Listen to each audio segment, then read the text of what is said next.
مسلم community کے دوستوں، میں ہوں محمد مجاہد۔ آپ تمام دیکھنے اور سننے والوں کو السلام علیکم۔ امید ہے آپ خیریت سے ہوں گے۔ دوستو، آج ہم عثمانیوں کے دارالحکومت اور ترکی کے 5ویں بڑے شہر بورسا کا ذکر کریں گے۔ دور حاضر میں بورسا کا محل وقوع خطہ مارمارا میں استنبول، اندرونی اناطولیہ اور خطہ ایجین کے دوراہے پر ایک کلیدی حیثیت رکھتا ہے۔ اپنے تاریخی نقوش، قدرتی خوبصورتی اور اپنے پس پشت کوہ الوداع سے یہ شہر ہمیشہ سے توجہ کا مرکز رہا ہے۔ دوستو، ازنک کا قدیم نام نیکیا ہے۔ یہ قدیم عثمانی دارالحکومت بورسا سے تقریباً 80 کلومیٹر شمال مغرب میں واقع ہے۔ سلطنت عثمانیہ کے قیام سے پہلے یہ سلطنت نیکیا کا دارالحکومت بھی رہا اور چوتھی صلیبی جنگ کے بعد 1204 عیسوی سے 1261 عیسوی تک بازنطینی سلطنت کا بھی دارالحکومت رہا۔ 1331 میں عثمانیوں کی جانب سے فتح کیے جانے کے بعد کچھ عرصہ ان کا دارالحکومت رہا۔ 1930 عیسوی سے یہ جمہوریہ ترکی کے صوبہ بورسا کا حصہ ہے۔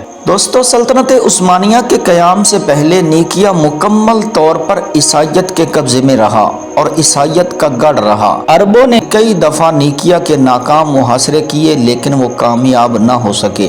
1081 عیسوی میں سلیمان بن قلتمش سلجوقی کے قبضے میں یہ شہر آ گیا۔ 1096 عیسوی میں سلیمان کے بیٹے اور جانشین الپ ارسلان نے صلیبیوں کو شکست فاش دی، مگر آئندہ سال 20 جون 1097 عیسوی کو یہ شہر گوڈفرے کی سرکردگی میں حملہ آور صلیبیوں کا مقابلہ نہ کر سکا اور اس نے اطاعت قبول کر لی۔ عثمانی سلطان اورہان اول نے طویل محاصرے کے بعد 1331 عیسوی میں نیکیا پر قبضہ کیا اور کچھ دنوں کے لیے اسے اپنا دارالحکومت بنایا۔ 1402 عیسوی میں تیمور لنگ کی فوج کے ایک دستے نے اس شہر پر قبضہ کر کے اسے ویران کر دیا۔ عثمانی سلطنت کی دوبارہ بحالی کے بعد اس شہر نے اپنی خوبصورتی کی وجہ سے عالمی سطح پر شہرت سمیٹی۔ الجزائر کے مشہور مجاہد رہنما عبد القادر الجزائری نے 1852 عیسوی سے 1855 عیسوی کے دوران یہاں قیام کیا، جبکہ آیت اللہ خمینی نے بھی اپنے پہلے دور جلا وطنی میں